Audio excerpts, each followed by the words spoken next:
आज हम एक ऐसी कहानी की दुनिया में चलेंगे जो टेक्नोलॉजी की दुनिया के किसी अंधेरे कोने से निकली है। एक ऐसे ऐप की कहानी जो सिर्फ खामोशी रिकॉर्ड करने का दावा करता था। कभी सोचा है कि किसी के फोन में कोई ऐसा ऐप हो सकता है जिसे डाउनलोड तो कर लिया गया हो, पर यह पता ही ना हो कि वो असल में करता क्या है? हमारी आज की कहानी बस इसी एक सवाल से शुरू होती है।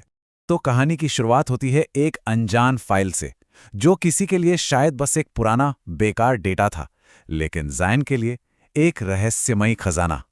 देखिए, एपीके फाइल्स का मतलब है ऐप्स को ऑफिशियल स्टोर के बाहर से इंस्टॉल करना। ये बहुत कॉमन है, पर हर अनजान एपीके फाइल एक बंद दरवाजे की तरह होती है। कोई नहीं जानता कि उसे इंस्टॉल करके किस चीज को अंदर आने का न्योता दिया जा रहा है।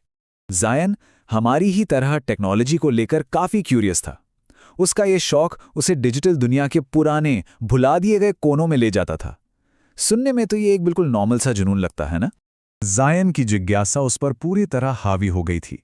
सोचिए, एक ऐप जिसका कोई आइकन तक नहीं, बस एक अजीब सा नाम। ये सब खतरे की निशानियां थीं, लेकिन उसने इन सब को नज़रअंदाज कर दिया। मन में बस एक ही ख्याल था कि एक ऐप आखिर क्या ही बिगाड़ लेगा, और बस यही सोच उसकी सबसे बड़ी गलती बन गई। अब कहानी उस मोड़ पर पहुंचती है जहां टेक्नोलॉजी एक साइकोलॉजिकल डरावने सपने में बदल जाती है। एक ऐसी सिचुएशन जहां किसी का सबसे बड़ा दुश्मन उसके आसपास की खामोशी ही बन जाती है। तो रिकॉर्डिंग के पहले 5 मिनट कुछ नहीं, सिर्फ सन्नाटा और हल्की सी सरसराहट। लेकिन फिर कुछ ऐसा सुनाई दिया जो वहां होना ही नहीं चाहिए था। एक दूसरी सांस की आवाज। और 9 मिनट होते होते रिकॉर्डिंग में दरवाजा खुलने की आवाज आई, जबकि जायन का दरवाजा तो असल में बंद था। वो ऐप डर को धीरे धीरे परत दर परत बना रहा था। ये वो पल था जब जायन का दिल सच में बैठ गया। उसे एहसास हुआ कि कुछ बहुत बहुत ज्यादा गलत है। एक खाली कमरे में वो अकेला नहीं था। उसकी अपनी टेक्नोलॉजी उसे बता रही थी कि कोई उसके ठीक बगल में खड़ा है। और यहीं पर तन्हाई का साइकोलॉजिकल खेल शुरू होता है। जब कोई पूरी तरह अकेला होता है तो उसका दिमाग खालीपन को भरने की कोशिश करता है। कभी कभी ऐसी आवाजें भी बना लेता है जो होती ही नहीं। और ये ऐप बस उसी इंसानी कमजोरी का फायदा उठा रहा था। उसने खामोशी और तन्हाई को एक हथियार में बदल दिया था। यहां तक ऐप सिर्फ सुन रहा था, लेकिन अब चीजें बदलने वाली थीं। अब वो ऐप सिर्फ एक रिकॉर्डर नहीं है, बल्कि एक शिकारी बनने वाला था। सोचकर देखिए, कितना डरावना रहा होगा। वो आवाज फोन के स्पीकर से नहीं, बल्कि रिकॉर्डिंग के अंदर से आ रही थी, जैसे ये उसी कमरे में उसी वक्त कही गई हो। पहली बार उस अनजानी चीज ने सीधे जायन से बात की थी। अब ऐप की ताकत साफ थी। ये सिर्फ आवाजें नहीं बना रहा था, ये तो जायन की हकीकत को ही बदल रहा था। जो वो देख रहा था और जो सुन रहा था, उनके बीच की लकीर पूरी तरह मिट चुकी थी। और यहां डर अपनी सबसे ऊंची सतह पर पहुंच गया।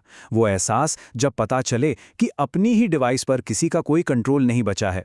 जायन अब मालिक नहीं था, वो अपने ही फोन का कैदी बन चुका था।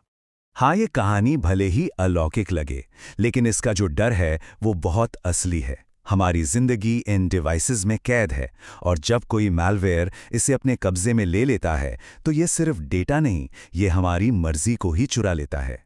कहानी अपने अंत की ओर बढ़ रही है। जायन की जिज्ञासा का अंतिम और सबसे विनाशकारी नतीजा अब सामने आने वाला था। लाइव, ये एक शब्द ही कितना भयानक है। इसका मतलब था कि रिकॉर्डिंग अब अतीत की नहीं है, ये अभी इसी पल हो रही है। ऐप सिर्फ सुन नहीं रहा था, वो देख रहा था, महसूस कर रहा था। और बस डिजिटल और असल दुनिया के बीच की जो बची खुची लकीर थी, वो भी मिट गई। चीख फोन से नहीं आई, वो कमरे में ही थी। ऐप ने हकीकत को इस कदर तोड़ मरोड़ दिया था कि अब वो जायन के खिलाफ ही इस्तेमाल हो रही थी। और फिर वो सबसे डरावना पल, जब एक डिवाइस जो दुनिया देखने की खिड़की होती है, पलटकर अपने यूजर को ही देखने लगती है।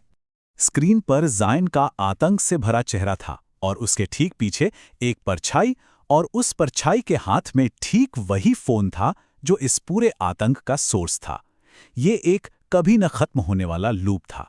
वो साया सिर्फ कमरे में नहीं था, वो टेक्नोलॉजी के अंदर भी था। और इस तरह कहानी खत्म होती है। जायन जा चुका था, लेकिन वो ऐप, वो अभी भी वहीं था, अपने अगले शिकार, अपने नए यूजर की तलाश में। बिल्कुल एक परजीवी की तरह, जो एक होस्ट से दूसरे होस्ट तक जाता रहता है। तो इस पूरी कहानी से दो बातें साफ समझ आती हैं। पहली कि अनजान एपीके फाइलें असल में डिजिटल दरवाजे हैं और इन्हें खोलना एक बहुत बड़ा जोखिम है। और दूसरी, टेक्नोलॉजी हमारी मनोवैज्ञानिक कमजोरियों का भी फायदा उठा सकती है, खासकर जब हम अकेले हों, जैसा जायन के साथ हुआ। आखिर में ये कहानी हमें एक सवाल के साथ छोड़ जाती है। एक ऐसी दुनिया में जहां एल्गोरिथम्स हमारी जिंदगी को शक्ल दे रहे हैं, हमारी अपनी कहानी पर आखिर हमारा कितना नियंत्रण है, ये सोचने वाली बात है।